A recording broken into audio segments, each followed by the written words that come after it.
Hello friends, welcome back to my YouTube channel IT study. तो आज के session में हम सीखेंगे कि कैसे हम सीएमडी के थ्रू कोई भी फोल्डर क्रिएट कर सकते हैं, उसे रीनेम कर सकते हैं और उसे डिलीट कर सकते हैं।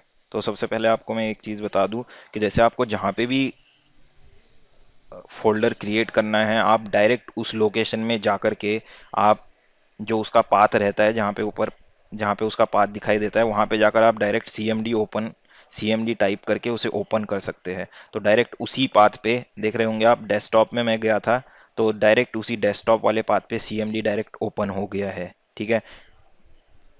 नहीं तो आप नॉर्मल आप सीएमडी ओपन कर सकते हैं विंडो के साथ आर प्रेस करके और सीएमडी टाइप करके। तो ये नॉर्मल सीएमडी ओपन हो गया है आपका। ठीक है।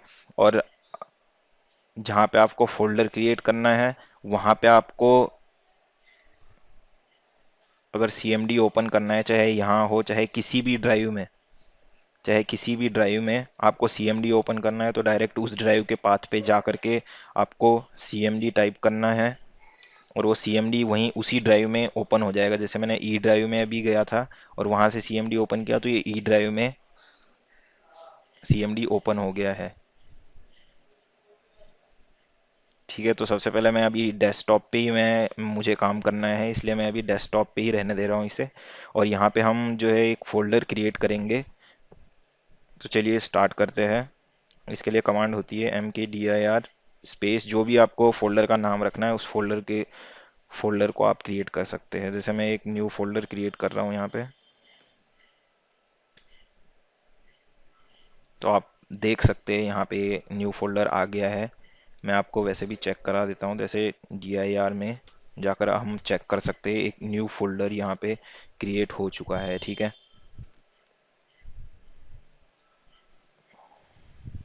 cls कमांड से मैंने आपको बताया था क्लियर स्क्रीन हो जाता है। तो हमको अभी जाना है cd space cd change directory होता है, इसके थ्रू हम किसी भी फोल्डर के इनसाइड तक जा सकते हैं यूजिंग cd कमांड। cd पे हमें अभी अभी जो है हमें न्यू फोल्डर के अंदर जाना है। तो न्यू फोल्डर, इसके अंदर हम न्यू फोल्डर के अंदर चले गए हैं, यहाँ देख सकते हैं। ठीक है।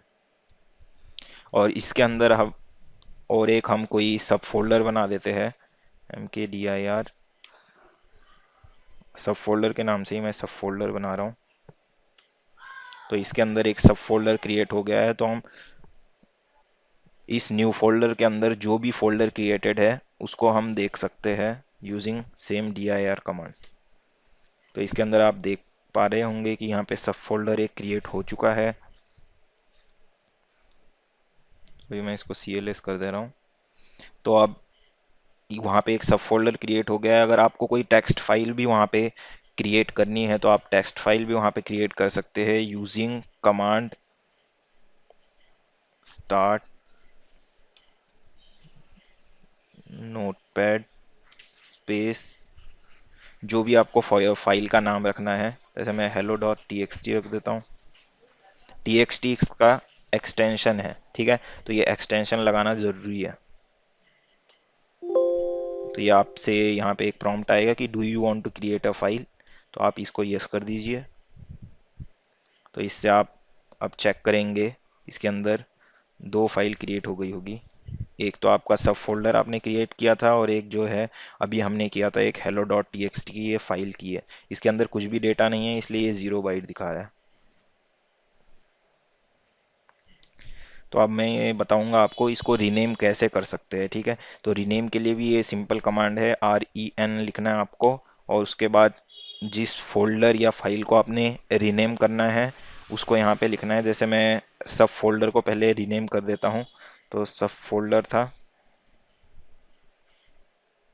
तो इसको मैं रीनेम करने के लिए यहाँ हमने फोल्डर का नाम लिख दिया, देन उसके बाद स्पेस लगाना है हमें।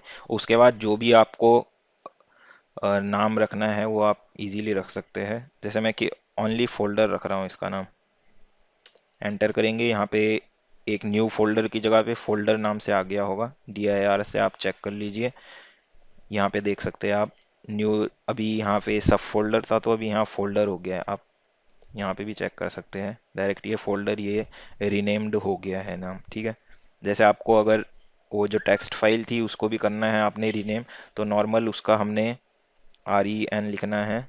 उसके बाद जो फाइल थी उसका नाम लिखना है, hello.txt थी नाम इसका। और उसके बाद जो भी करना है हम यहाँ पे रीनेम लिख देते हैं, rename.txt। तो इससे भी आप चेक कर सकते हैं, dir से चेक कर सकते हैं। तो आप देखेंगे यहाँ पे रीनेम जो है, इसका फाइल का नाम भी चेंज हो गया है, और यहाँ पे सब फोल्डर था तो इसका नाम भी चेंज हो गया है। ठीक है। तो अब हम आते हैं कि हम फोल्डर को डिलीट कैसे कर सकते हैं। ठीक है। तो इसके लिए भी सिंपल कमांड है, RD स्पेस जो भी फोल्डर आपको डिलीट करना है आप उसका नाम लिख दीजिए। जैसे यहाँ फोल्डर है तो मैंने फोल्डर लिख दिया, तो ये सक्सेसफुली डिलीट हो गया है। आप चेक कर सकते हैं dir से। dir में अभी हमारे पास एक फोल्डर दिखाई दे रहा था, वो फोल्डर डिलीट हो गया है। अभी हमें यहाँ rename.txt फाइल दिखाई दे रही है, हम इसे डिलीट करेंगे। RD space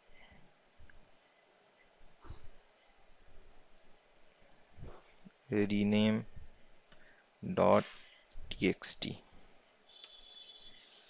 directory name is invalid, क्योंकि ये एक फाइल है इसलिए ये इस कमांड से डिलीट नहीं हो रही है। इसके लिए आप सिंपल लिख सकते हैं del स्पेस rename.txt। होपफुली इससे हो जाएगा। इससे हो गया है ये डिलीट, dir। तो आप देख सकते हैं इसमें भी कोई भी डेटा अवेलेबल नहीं है, आप यहाँ से भी चेक कर सकते हैं। ये देखिए आप, ये एम्प्टी हो गया है। ठीक है।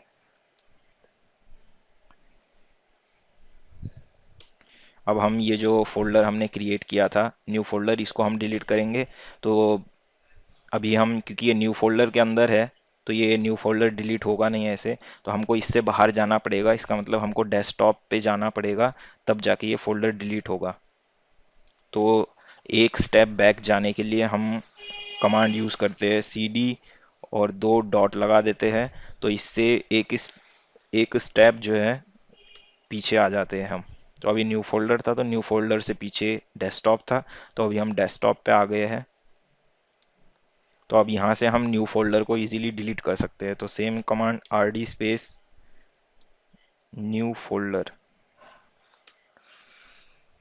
तो इससे आप देख सकते हैं यहाँ से चले गया है। अब हम dir करके भी चेक कर सकते हैं। तो यहाँ पे हमें कोई भी अभी न्यू फोल्डर नाम से कोई भी फाइल नहीं दिखाई देगी। दोस्तों आज के लिए इतना ही था। अगर आपने मेरे चैनल को अभी तक सब्सक्राइब नहीं किया है तो प्लीज़ उसे सब्सक्राइब कीजिए।